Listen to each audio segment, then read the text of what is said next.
Good morning. This is Dr. Hansa Das, and I welcome you to my channel History with Hansa. Once again, welcome to my lecture series on prehistory.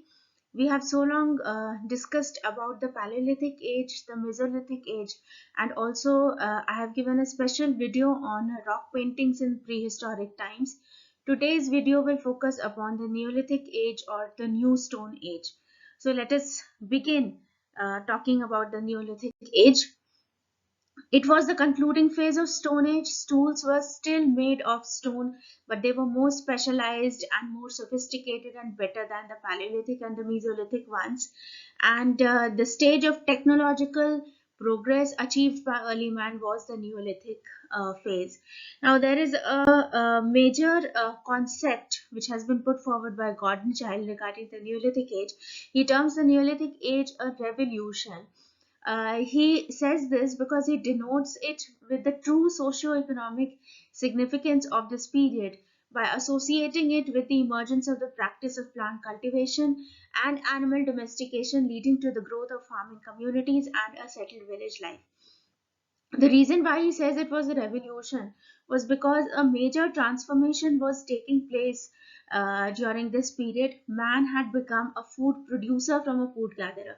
He was a nomad during the Paleolithic and also during the Mesolithic phases when he hunted and gathered food for his subsistence. But now he is practicing agriculture, now he is practicing farming, and therefore he is leading a settled life. So since a major transformation had come about in the subsistence pattern of man, and it was a big change. Therefore, Gordon Childe prefers to call it a revolution. But then there are certain historians who disapprove of the term revolution. The reason is that the transition to Neolithic life was part of a long drawn process. They believe that this transformation did not take place in a day, but it was through the ages that the transformation had been taking place. And in fact, its beginnings could be noticed in the earlier Paleolithic and Mesolithic phases as well.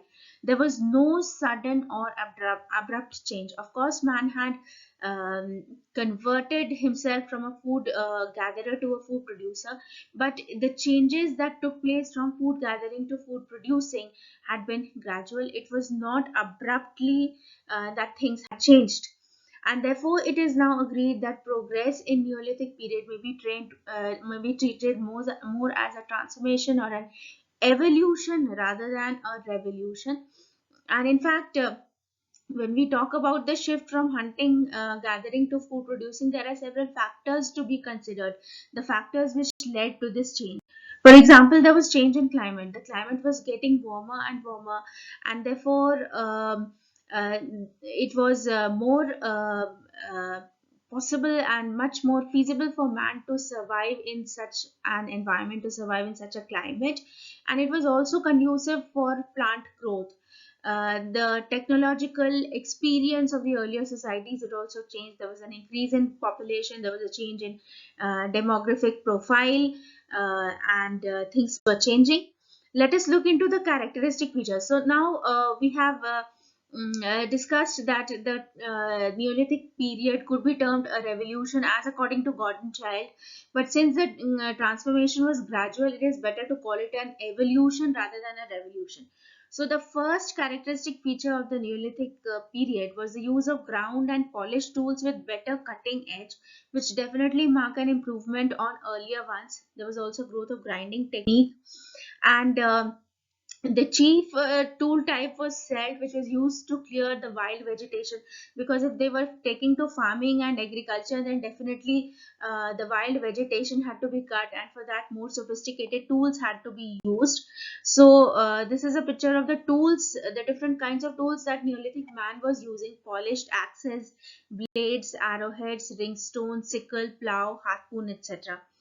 The second characteristic feature of the Neolithic period was that pottery occurs, and especially handmade pottery as well as wheel-made pottery. There are large number of stone querns, etc., which were used for not only for cooking but also for storing grains. If man was doing agriculture, he also needed to store grains, and pottery was being used for that. So there is a picture of the different kinds of pots that man was making during this period. The third characteristic feature of the Neolithic period was the cultivation of cereals and domestication of animals. There was a growth of larger communities, and obviously, when man was taking to agriculture and farming, he was leading a settled life. Then there were planned burials, which is an evidence of religious beliefs and practices. As I'll show you in this picture, how the burials are being planned and how grave goods are being placed alongside the dead bodies in the graves, which definitely throws light upon the institution of life after death in which they believed. Then we have the presence of beads and ornaments of seashell and lapis-lazuli and other semi-precious stones, especially at sites like Mehergarh, which indicates, if not full-fledged trade, then at least some kind of a rudimentary exchange system, of course. Let us now come to the chronology and distribution of the Neolithic period, the sites, and I'm going to show you a map in which we will discuss the six major areas in which the Neolithic sites were spread in India. And I have given you two slides in which I have mentioned the six areas, but we will directly go on to the map. So Neolithic cultures, the first area that the Neolithic sites covered was northwestern area, Baluchistan and its adjoining area in Pakistan. Um this is northwestern area. From 7th to mid 4th millennium BC, we find Neolithic sites in this area. Then we have the northern area, the Kashmir Valley, where we find Neolithic sites from 2500 BC to 1500 BC, where you have Burzahom and Gufkral kind of sites. And then we have central India, that is Vindhyan region, south of Allahabad region, which is from 4000 BC to 1200 BC. Then we have Mid-Gangetic Basin, that is eastern UP and Bihar, 2000 BC to 1500 BC. Then we have eastern India, Bengal, Bengal, Orissa and Assam. And finally you have peninsular India, which includes Andhra, Karnataka and Tamil Nadu, this region, from 2500 BC to 1500 BC, where you have Sangan Kallu, Brahmagiri, Narsipur and all these kind of sites. So you can pause a little and look at the Neolithic sites in details, and you can go back to the previous two slides where I have mentioned the six different geographical regions in detail.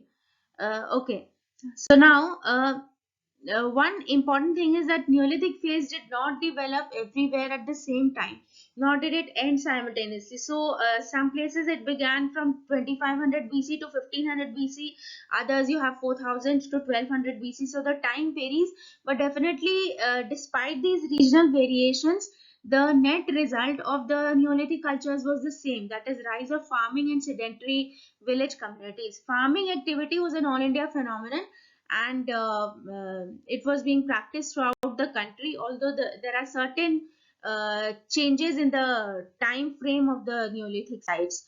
So let us look into the different areas or the different sites separately. So the first one, which is the northwestern, that is Baluchistan and its adjoining area in Pakistan, which is from 7th to 4th millennium BC. It is divided into three periods. The first period is from 7000 BC to 5500 BC. Second is 5500 to 4500, and third is 4500 to 3500 BC. Let us look into the main characteristics of these periods. Period 1 is largely aceramic, that is pottery was not known, and then you have stone and bone tools, evidence of agriculture, domestication of animals, etc., mud brick houses, charred seeds of wheat and barley. And then you have period 2, where you have the introduction of handmade pottery, and then later on you also find wheel made pottery over here. There was also some kind of a structure which we could call a granary for storing grains, etc., street-type workshop, etc. Period 3, we have consolidation of agricultural and cattle herding activities marked by surplus production, and we also have collective graves during this time, which indicates an increase in population. Now also craft activities, etc. Now the second major site, the major region is northern, that is Kashmir Valley, which is from 2500 BC to 1500 BC. We have underground pits, we have your dwelling units, etc. Domestication of animals, cultivation of different types of crops, knowledge of weaving, and then you have different kinds of burials. Burials we have already discussed. Then we have the central India region, the Vindhyan region, 4000 BC to 1200 BC, where we have both microliths. Microliths, if you remember, they are the tools of the Mesolithic period. So we have microliths as well as Neolithic tools, blades, flakes, polished and ground axes, etc. Ample evidence of farming and animal husbandry as well. Bones of different animals, cultivation of different types of crops. Fourth region is the Mid-Gangetic Basin, that is Eastern UP and Bihar, 2000 BC to 1200 BC, where you have circular or semicircular huts. If you remember, people in the Paleolithic age were living in rock shelters and caves. Then Mesolithic, they came to build mud brick houses, and now you have huts made of bamboo plastered with mud, etc. Once again, domestication of animals and cultivation of different types of crops. Bones of different animals have been found. Eastern India is the fifth region, Bengal, Orissa, and Assam. The data for this region is quite scanty and the chronology is also uncertain. Although we do have evidences of a variety of tools, polished axes, etc., domestication of animals, and handmade pottery as well, handmade vessels. Finally, we come to peninsular or South India, that is Andhra, Karnataka, and Tamil Nadu, 2500 to 1500 BC. People lived near hills or hillocks, and then you have animal husbandry supplemented by farming, variety of charred grains, domestication of different types of animals. Pottery, of course, you have a handmade pottery as well as wheel made pottery during this period, and also an elaborate burial system. So this was about the six geographical regions or the six geographical sites into which the Neolithic period has been studied. While we conclude, we can say that the Neolithic cultures represented a transition from hunting and food gathering to herding and food producing. Subsistence economy, of course, when man took to agriculture, when he took to farming, he also started leading a settled life, and of course, he had time for other activities as well. And then you have changes in tool technology, there are better tool types, the environment is more conducive, and then you have bone tools as well, you have pit dwellings. So basically there was an evolution of preceding indigenous cultural traditions, and you find a major transformation in the Neolithic period, which as we've already discussed, has alternatively been called a revolution or an evolution. Be it a revolution or an evolution, we do agree that a big transformation had definitely taken place in the Neolithic period as compared to the Paleolithic and Mesolithic ones. So this is about the Neolithic age. If you like the video, please share and also subscribe to the channel, and we will come up with more such videos again. Thank you so much.